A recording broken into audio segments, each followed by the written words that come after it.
베드로가 예수님의 부활을 목격하고 나서 이제 제자들에게 뭐라고 얘기하냐면 난 다시 갈릴리로 돌아가서 다시 어부로서 살아가겠다 이렇게 말을 합니다. 그래서 다른 제자들도 같이 고기를 잡으러 가죠.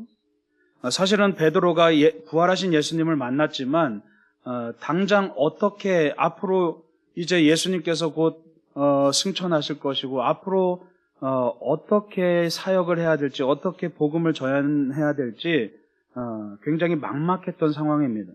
그래서 베드로가 무엇을 어떻게 해야 될지 몰라서 우선은 일단 생계를 위해서 어부로 다시 돌아갔죠. 그래서 거기서 열심히 고기를 잡지만 생각만큼 그렇게 잘 잡히지가 않습니다. 자기 뜻대로 되지 않죠.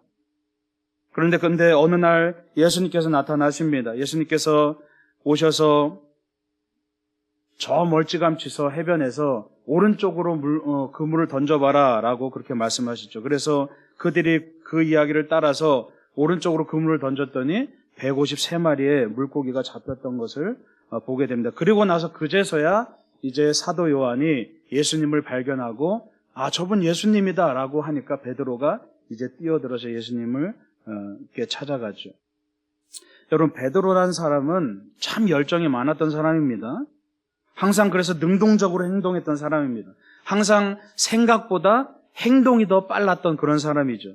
그래서 예수님께서 잡히시던 그 겟세마네 동산에서 생각하기보다는 바로 칼을 들어서 제사장의 종이었던 말고의 귀를 자릅니다.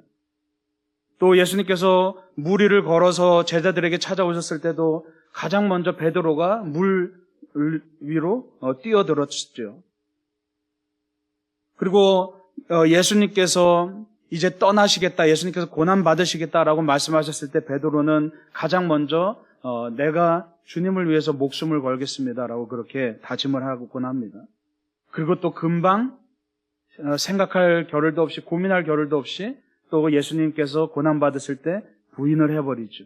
언제나 생각보다 행동이 더 빨랐던 사람입니다. 그런데 오늘 말씀해 보니까 주님께서 나타나셔서 오른쪽으로 그물을 던져보라고 말씀하시죠. 베드로가 자기 생각대로는 뜻대로 잘 풀리지 않았는데 그가 주님께서 나타나셨을 때 그가 저 사람이 예수님인지는 확실하지 않았지만 어쨌든 오른쪽으로 그물을 던졌습니다. 그런데 중요한 것은 여러분, 물고기가 많이 잡힌 사실이 아니라 사실은 우리가 간과하는 부분이 이 오른쪽으로 그물을 던졌다는 부분입니다. 왜 오른쪽으로 그물을 던지라고 하셨을까? 우리가 당시의 상황을 좀 이해해 봐야 될 필요가 있습니다. 세상의 대부분의 문화권에서는 오른쪽을 바른 쪽이라고 여기곤 합니다. 요즘에는 그게 별로 그렇게 엄격하진 않지만 항상 대부분의 문화권에서 오른쪽을 오른쪽, 즉 옳은쪽, 우리 한글 순우리말도 오른쪽이란 말이 오른이란 말이 옳은, 맞은 이런 말에서 유래했습니다. 또 영어로도요. 영어로 right라는 말이 오른쪽이란 말입니다. 그런데 그 뜻 가운데 또 옳은, 바른 이런 뜻도 같이 있습니다. 그리고 세계 어디를 다 다녀봐도 모든 문화권에서 항상 이 오른쪽이 바른 쪽이다. 그래서 우리 흔히 어른들이 옛날에 식사 자리에서 너 바른 손으로 먹어 이렇게 많이 이야기하죠. 그래서 오른쪽을 바른 쪽 이렇게도 이야기합니다. 제가 인도에서 사역하면서도 항상 이게 참 눈치가 보이고 계속 어려웠던 부분이 특히 이 중동 지방에서는 굉장히 더 엄격합니다. 우리나라보다도. 그래서 인도 같은 경우는 오른손은 밥 먹는 손, 왼손은 뭐 하는 손이죠? 예, 일처리, 물로 일처리하는 손. 이게 엄격하게 구분이 돼요. 근데 저는 왼손잡이잖아요. 그러니까 항상 인도에서 사역하면서도 밥을 먹을 때 우리 사역자들이나 또 현지인들하고 밥을 먹을 때는 항상 눈치가 보이는 거예요. 오른손으로 먹자니 이게 잘 퍼지지도 않고 왼손으로 먹자니 눈치가 보이고. 저는 왼손잡이라 해서 참 어렸을 때부터 굉장히 많이 힘들었던 기억이 있습니다. 글을 처음에 왼손으로 쓰기 시작하니까 이제 선생님이 너 왼손으로 쓰면 안 돼. 글은 오른손으로 써야 돼. 그러면서 글을 잘 못 쓰니까 다른 아이들은 숙제를 한 장 내줄 때 저는 반 장만 내주고 그것도 하루 종일 걸리는 거예요. 숙제를 하려면 집에 가서 저녁 때까지 놀지도 못하고 하루 종일 걸리는 거예요. 그리고 밥 먹을 때마다 맨날 혼나고. 우리 문화권, 특히 세계 대부분의 문화권에서는 또 지금은 그래도 괜찮지만 아주 오래전, 특히 예수님께서 사역하시던 그 2000년 전에 그 팔레스타인, 그 중동 땅에서는 오른쪽과 왼쪽의 구분이 정확했고 오른쪽이 말 그대로 오른쪽, 바른 쪽이라고 그런 생각을 가졌습니다. 즉 이 얘기는 뭡니까? 예수님께서 오른쪽으로 던지라고 했을 때 뭐 꼭 오른쪽 왼쪽이 중요한 게 아니라 그 안에는 상징적인 의미가 있다는 겁니다. 중의적인 표현이 있다는 겁니다. 그래서 주님 즉 무슨 얘기입니까? 주님께서 베드로에게 말씀하시고자 했던 것은 그냥 그물 던져서 물고기 많이 잡어 이게 아니라는 겁니다. 주님께서 베드로에게 말씀하시고자 하는 것은 네 뜻대로 하니까 네 생각대로 하니까 잘 안 되지? 내 얘기를 들어봐. 네가 그동안 나를 따라다니면서 배웠던 말씀에 의지해서 말씀이 가르치는 방향대로 주님이 이끄는 방향대로 그대로 한번 해봐. 그러면 어떤 일이 일어나는지 한번 따라봐. 그래서 베드로가 이 예수님의 고난과 부활을 겪으면서 막 혼란한 상태로 괴로워하는 그 상황 가운데서 예수님께서는 이 기적을 통해서 뭘 말씀하시는 겁니까? 단순히 그냥 물고기 많이 잡아서 너 부유하게 해줄게 이런 뜻이 아니라 네가 잃어버렸던 사명, 네가 나를 따라다니면서 배웠던 그 순종, 네가 나와 함께하면서 경험했던 그 하늘의 뜻, 말씀의 뜻을 다시 한번 그에게 회복시켜 주시는 거죠. 우리도 베드로와 같습니다. 세상을 내 생각대로 살다 보니까 우리 뜻대로 잘 안 됩니다.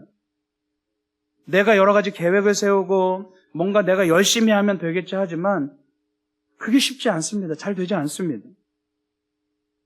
그러나 여러분, 우리가 말씀대로 살려고 노력할 때 당장은 더 실망하는 일이 많습니다. 오히려 우리가 내 생각대로 되면 뭔가 잘 될 것 같은데 말씀대로 살다 보면 오히려 더 실망스럽고 잘 안 되고 더 어려운 일들이 굉장히 많습니다. 그러나 결국에는 생각지도 못한 그런 놀라운 결과를 만날 때가 많죠. 마치 베드로가 주님의 말씀을 들어서 오른쪽으로 그물을 던졌을 때 여러분 생각해 보십시오. 그 조그만 배, 그 나룻배 하나 타고 있는데 왼쪽이든 오른쪽이든 무슨 상관이 있겠습니까? 그 자리가 그 자리인 거죠.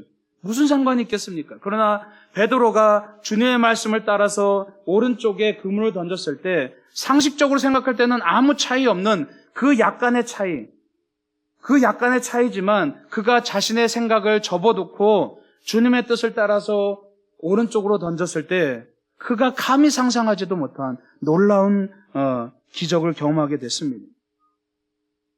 그래서 주님은 이 기적을 통해서 영적인 축복의 원리를 우리에게 가르치고 계시죠.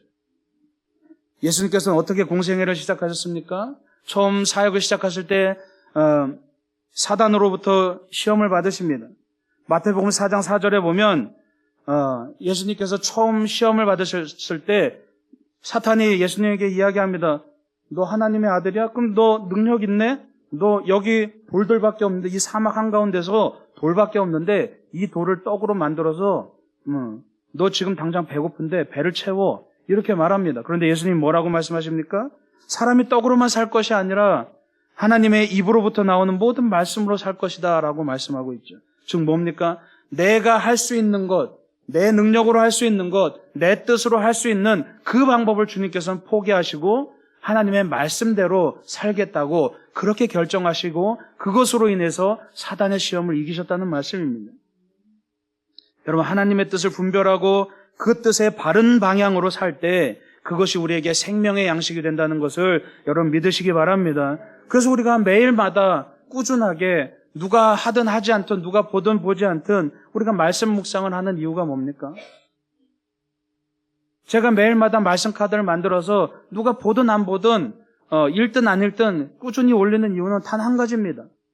그냥 저는 제 한 가지 소원은 그냥 다른 사람도 아니고 우리 돌담길 교회 여러분 성도님들이 매일마다 말씀으로 승리했으면 좋겠습니다. 예. 하루를 시작하면서 주님의 말씀이 기준이 되고 하루를 시작하면서 오른쪽으로 그물을 던져서 날마다 여러분의 삶 가운데 153마리의 그런 물고기가 잡히는 그런 기적이 일어났으면 좋겠습니다. 말씀이 우리를 이끌어가야 된다는 겁니다. 말씀이 내 보조가 아니라, 말씀이 나를 그냥 돕는 그런 역할이 아니라 말씀이 우리를 이끌어가야 된다는 거죠. 우리는 예수님의 사람인데 사실 살다 보면 내 뜻과 자꾸만 부대끼죠. 이건 당연한 겁니다. 그래서 우리 안에 부대낌이 있다는 것은 우리는 불편하죠. 마음이 어렵습니다. 그런데 사실은 하나님의 입장에서 보면 우리 안에 부대낌이 있다는 것은 사실은 우리가 바른 방향으로 가고 있다는 얘기입니다. 우리는 그 가운데서 조금씩 말씀을 따르려고 몸부림쳐야 됩니다. 그게 바로 신앙입니다. 신앙은 편안하게 그냥 날마다 은혜 받는 것에서 족하는 것이 신앙이 아닙니다. 우리 안에 부대낌이 있어야 됩니다. 여러분, 이 말씀을 들을 때 내 안에 부대낌이 있어야 됩니다. 내 안에 불편함이 있어야 됩니다. 그래서 그 불편함을 가지고, 그 부대낌을 가지고 우리가 몸부림쳐야 됩니다. 그래서 날마다 신앙이라는 것은 우리가 갑자기 거룩한 사람이 되겠습니까? 우리가 갑자기 대단한 사람이 되겠습니까? 그게 아닙니다. 그냥 날마다 몸부림치는 겁니다. 우리가 하나님 나라 갈 때까지 그냥 평생을 조금씩 몸부림쳐가면서 그렇게 거룩한 사람이 된다는 겁니다. 여러분, 그게 바로 신앙이고 그게 바로 주님이 기뻐하시는 모습이라는 것을 기억하시기 바랍니다. 그래서 예수님께서 명령하신 대로 그물을 던질 때 물고기가 많이 잡혔죠. 우리가 주님의 뜻대로 나를 던질 때 비로소 거기에 열매가 있다는 사실입니다. 거기에 소망이 있습니다. 여러분, 오늘 베드로를 보십시오. 베드로는 사도 요한을 통해서 저분이 예수님이란 사실을 알아차리고 바로 생각할 겨를 없이 어떻게 합니까? 바다로 뛰어내립니다. 바다가 깊은지 얕은지 그런 거 상관없이 아무 생각할 겨를 없이 그냥 뛰어내립니다. 예수님이란 사실을 알고 바로 뛰어내립니다. 여러분, 생각해 보십시오. 당장 지금 엄청나게 많은 물고기를 잡았습니다. 그럼 여러분 같으면 어떻게 하겠습니까? 그 물고기를 그물을 끝까지 끌어올려서 좀 추스린 다음에 배를 저어서 예수님께 가는 게 맞는 거죠. 그런데 지금 속된 말로 횡재를 만난 겁니다. 엄청난 횡재입니다. 대박을 터뜨린 겁니다. 그런데 이 베드로는 어부로서 자기가 평생 경험해보지 못하는 그 대박을 터뜨리고서 그 횡재를 만나고서 그 엄청난 기회를 만나고서 생각해보지도 않고 그 기회를 어떻게 합니까? 포기해버립니다. 상식적으로 그 기회를 붙잡고서 물고기를 좀 추스리고 예수님을 만나도 되는데 베드로는 바로 그 순간 직감했습니다. 직관적으로 그는 깨달았습니다. 내가 진정으로 따라할 대상은 예수님이라는 사실을 그는 깨달았다는 겁니다. 그래서 그는 그 153마리의 물고기를 포기하고 그 기회를 포기하고 그 횡재를 포기하고 예수님께 뛰어들었습니다. 비로소 베드로는 뭐가 기억난 겁니까? 예수님께서 모든 것을 버리고 나를 따르라라고 하시는 그 명령을 베드로는 기억해낸 거죠. 그가 처음에는 예수님이 부활하셨음에도 불구하고 그가 처음에는 어떻게 해야 될지, 어디로 가야 할지 갈 바를 몰라서 방황하고 예수님을 부인했다는 그 사실에, 그 죄책감에 계속 방황하는 마음으로 있었지만 있었지만 지금 예수님을 만나고 그 기적을 체험하고 나서 다시금 그가 사명을 회복했습니다.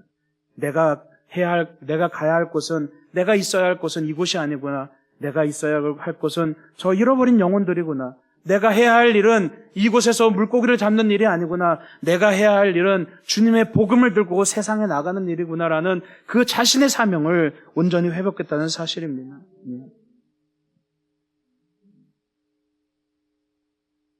그래서 그가 처음 주님을 만났을 때 주님께서 그에게 명령하신 사명, 사람을 낚는 어부가 되라고 하신 그 사명을 그가 깨닫고, 그래서 베드로는 이 기회를 버리고, 이 세상적으로 보면 정말 좋은 기회이지만 이 기회를 버리고 예수님께 나아가죠.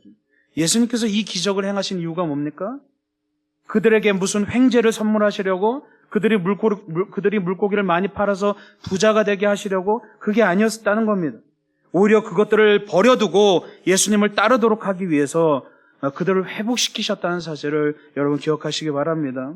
처음 그들을 부르시며 사명을 주셨을 때 그 기억을 떠올리게 하신 거죠. 여러분 오늘 말씀에 보면 그물이 찢어지지 않았다라고 나옵니다. 사도 요한도 이 일이 정말 신기하고 이상한 일이기에 이렇게 기록을 했죠. 물고기가 153마리가 잡힐 정도면 그물이 찢어져야 되는데 여러분 생각해 보십시오. 지금처럼 직조 기술이 발달한 것도 아니고 당시에 갈릴리 그 호수에서 물고기 잡는 어부란 그냥 나룻배 조그만 거 하나 타고 물고기 그냥 몇 마리 잡아서 근근히 살아가는 그런 사람들이었습니다. 그물이 크면 얼마나 컸겠습니까? 튼튼하면 얼마나 튼튼했겠습니까? 그래서 오늘 말씀에 사도 요한이 너무나 신기해서 이것을 기록하고 있죠. 그물이 찢어지지 않았다라고 나옵니다. 이것은 뭘 상징하는 겁니까? 바로 이 그물이 우리의 사명을 상징한다는 사실입니다. 주님께서는 우리를 통해서 우리가 날마다 말씀을 붙들고 고군분투하고 말씀을 붙들고 우리가 끊임없이 애쓰는 그 모습을 통해서 우리는 볼 수 없지만 우리는 느낄 수 없지만 주님께서 우리의 영적인 그 한계를 점점 키우신다는 사실을 여러분 기억하시기 바랍니다. 우리의 그물, 우리의 안에 있는 그 영적인 그물들, 우리가 말씀을 붙들고 애쓸 때마다 그 그물들이 계속해서 튼튼해지고 커진다는 사실이죠. 그래서 예수님께서는 그들이 사람을 낚는 어부가 되기에 충분히 준비를 시키셨습니다. 그들을 튼튼한 그물로 만드셨습니다. 여러분 우리에겐 각자 영적인 그물이 주어졌습니다. 그게 바로 우리의 사명입니다.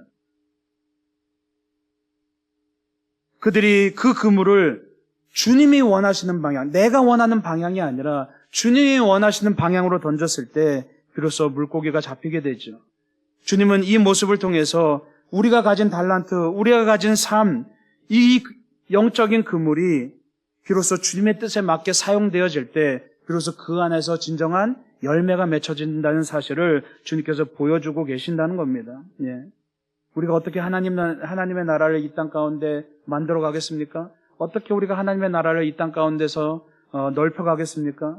바로 다른 게 아니라 내가 내 안에 영적인 그물을 튼튼하게 만들어 갈 때 그것을 통해서 하나님께서는 우리 삶 가운데 하나님의 나라를 만들어 간다는 사실을 여러분 기억하시기 바랍니다. 오늘 말씀 이후로 베드로 이제 제자들이 예수님을 둘러싸고 모였을 때 아침 식사를 하면서 예수님께서 베드로에게 묻습니다. 네가 나를 다른 사람들보다 더 사랑하니? 3번을 물으십니다. 우리가 지지난 말씀에서 배웠듯이 13장에서 예수님께서 서로 사랑하라 라고 마지막 계명을 주셨을 때 베드로는 이것을 귀담아 듣지 못했습니다. 왜요? 예수님이 떠나신다는 사실, 그 사실에 집중하느라 딴 생각을 하느라 이 사실, 예수님께서 명령하신 서로 사랑하라라는 말씀을 제대로 듣지 못했습니다.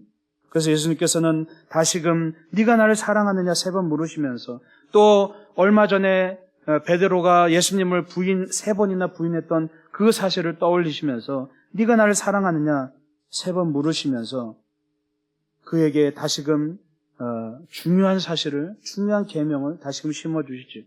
서로 사랑하라. 그러면 모든 사람이 너희가 내 제자인 줄 알리라 라고 말씀하신 그 13장 35절의 말씀을 떠올리십니다. 여러분, 우리가 누군가를 사랑하면 그 사람이 사랑하는 사람도 우리가 서서히 호감을 갖고 사랑하게 되죠. 여러분, 우리가 서로 사랑하는 이유는 뭡니까? 여러분 옆에 있는 분이 사랑스럽습니까? 아니요. 이렇게 함께 공동체로 모여 살다 보면 사랑스럽던 사람도 점점 미워집니다. 어떻게 사랑스러울 수 있습니까? 그런데 우리가 그럼에도 불구하고 왜 어떻게 서로 사랑할 수 있습니까? 예수님께서 그 사람을 사랑하시기 때문이죠. 예. 우리가 사랑하는 게 아닙니다. 우리가 내 의지와 내 뜻으로 사랑할 수 있는 게 아닙니다. 예수님을 향한 사랑이 우리 안에 회복될 때 그때 비로소 다른 사람을 사랑할 수 있게 된다는 사실입니다. 그래야 사랑할 수 있습니다. 그게 바로 우리의 사명의 출발점입니다. 예수님을 사랑하고 내가 주님의 사랑을 얼마나 받았는지 그 사랑에 대한 감격이 있을 때 우리가 서로 사랑할 수 있게 되는 겁니다. 만약 사랑할 수 없다면 그 사람과의 피상적인 관계에서 문제를 찾기 이전에 내가 먼저 주님과의 관계를 회복해야 된다는 거죠. 여러분, 고린도전서 13장에 가장 큰 위대한 은사가 나옵니다. 고린도전서 12장에 여러 가지 은사를 사도 바울이 이제 기술하고 나서 너희가 더 큰 은사를 사모해야 된다라고 말씀하고서 13장에 가서 사랑에 대해서 쭉 이야기를 합니다. 가장 큰 은사는 사랑이죠. 사랑할 수 없을 때 사랑하는 것, 그게 바로 사랑입니다. 그래서 예수님께서 우리에게 감히 지키지도 못할 그 말씀, 원수를 사랑하라 하신 말씀은 왜 그렇습니까? 사랑할 수 없을 때 사랑하는 것, 그것은 내 사랑으로 되는 것이 아니라 주님이 우리에게 사랑을 주신 것을 깨달을 때, 우리가 주님을 사랑할 때 비로소 우리가 다른 사람도 사랑할 수 있게 된다는 겁니다. 그게 바로 우리의 그물이 되어야 되는 겁니다. 여러분, 우리는 사랑받기 위해 태어났습니다. 그리고 사랑하기 위해서 살아갑니다. 우리가 이제 창립 1주년 감사 예배를 드리면서 한 해를 돌아보면서 우리가 이 돌담길 교회로 모인 이유가 뭡니까? 사실은 나 혼자 그냥 신앙생활 잘하려고 모인 게 아닙니다. 어떤 이유로 모였건 우리가 이 안에서 우리가 만들어가야 되는 것은 뭡니까? 세상에 교회는 수많은 교회들이 있습니다. 그 수많은 교회들 가운데서 우리가 주님 앞에 정말 올바른 모습, 주님의 말씀대로 서는, 주님의 반석 위에 서는 교회가 되기 위해서는 우리가 무엇을 해야 됩니까? 그냥 나 혼자만 신앙생활 열심히 한다고 되는 게 아닙니다. 그러면 우리가 교회 다닐 필요도 없습니다. 그냥 유튜브로 그냥 편하게 그냥 집에서 교회 가려고 준비할 필요 없이, 헌금할 필요 없이 그냥 교회에서 편하게 그냥 유튜브로 예배드리고 유명한 목사님 말씀 찾아서 은혜 받고 그러면 끝나는 거죠. 근데 주님이 원하시는 것은 그게 신앙이 아니라는 얘기입니다. 주님이 원하시는 것은 함께 모여서 아웅다웅하면서, 함께 모여서 때로는 갈등하면서 그 안에서 고군분투하면서 그 안에서 사랑을 키워나가라는, 그것이 주님의 뜻인 것을 여러분 기억하시기 바랍니다. 그래서 주님은 우리 각자에게 영적인 그물을 주십니다. 그리고 우리가 그 그물을 튼튼히 만들어서 그 그물을 주님이 원하시는 방향으로 던질 때 주께서는 우리를 통해서 이 돌담길 교회 가운데서 하나님의 나라를 만들어 가신다는 사실을 여러분 기억하시기 바랍니다. 여러분 각자에게 주신 그 사명, 우리 각자에게 회복시키신 그 사명, 주님의 말씀을 따라서 주님의 말씀에 합당한 방향으로 그물을 던져서 정말 주님이 원하시는 사람 낚는 어부가 되고 정말 주님이 원하시는 그 그물을 던지는 그런 어부가 되시는 여러분 되시길 간절히 축원합니다. 기도하겠습니다.